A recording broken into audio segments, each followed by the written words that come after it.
Carrie's muddy foot ached as he kicked his old leather footy high into the air, kicking it to his younger siblings as they played around the creek. "Mum said don't kick it too far. You always kick it too far," Abby yelled. "And not near the creek," Sammy bellowed. But they would always chase it wherever Carrie kicked, no matter how far. They both returned with muddy feet. "It fell in the creek," they both said. "Quick, wash your feet," Carrie told them, looking worried he'd get in trouble. "Hurry, hurry!" They ran and ran through the tall trees, dodging and weaving the long branches and spider webs. Birds would fly in all directions as they heard the bouncing of the ball and the crunching of little feet through the bush. "Sonny Walters!" Carrie yelled as he kicked the ball as hard as he could, flying right over the trees. "It's a goal!" he shouts. But his celebration was cut short by a loud thud. "That didn't sound like a goal," Sammy gasped. They ran to Mum's garden and saw the mayhem they had caused. Mum's new grass tree had toppled over. "The Balga is down! Run! We'll hide in the music room," Carrie screeched. Abby's eyes were shut tight as Carrie carefully snuck around Dad's music room, looking for a good place to hide. "Hurry up," Abby whispered, tucked behind the door, but she quickly covered her mouth. She did not want to get caught. Carrie's eyes caught something he couldn't turn away from. Dad's tapping sticks. He picked them up and tapped them once, then twice, and listened. Nothing happened. Carrie tapped and tapped, singing and dancing, getting more and more carried away. "Let's dance," he yelled. "I'm awesome, I'm awesome," he sings as he rapidly tapped the sticks. Sammy started playing too, but the sticks were too heavy and flew out of his hand, crashing and cracking. "Run!" Carrie yelled. That night, they sat around Dad's big, crackling campfire in the backyard, joined by the night sky looking down on them, each wondering how no one had got in trouble yet for the toppled Balga and broken tapping sticks.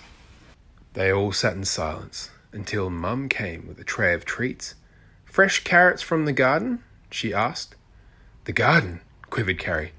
They all froze in fear. "Did you know that you're named after the carry trees?" Mum asked. "They are tall, strong trees." Carrie imagined all the big carry trees in a big carry forest. They were tall and powerful.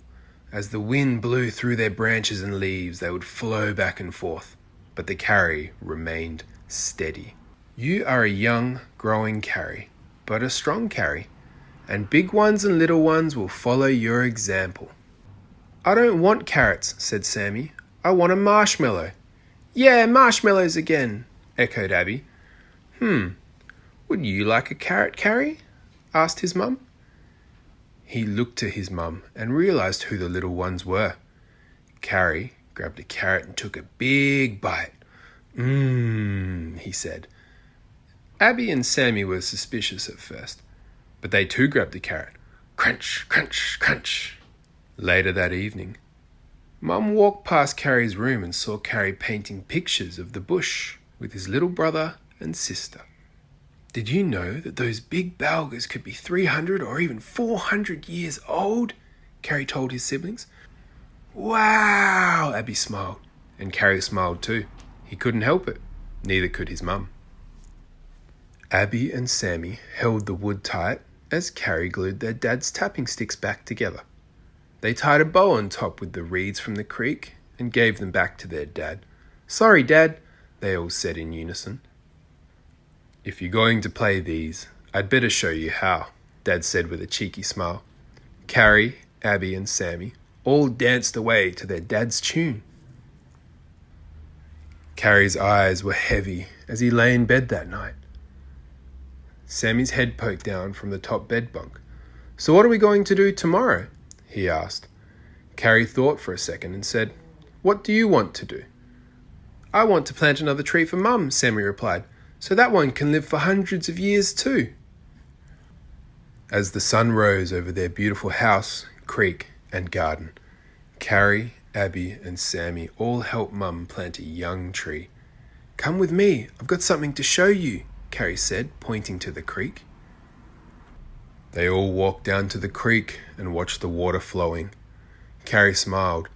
Mum told me once that lots and lots of living things are interacting with each other in there all the time. Some we can see if we look really closely, and some we can't see. Wow, the creek is awesome, said Abby.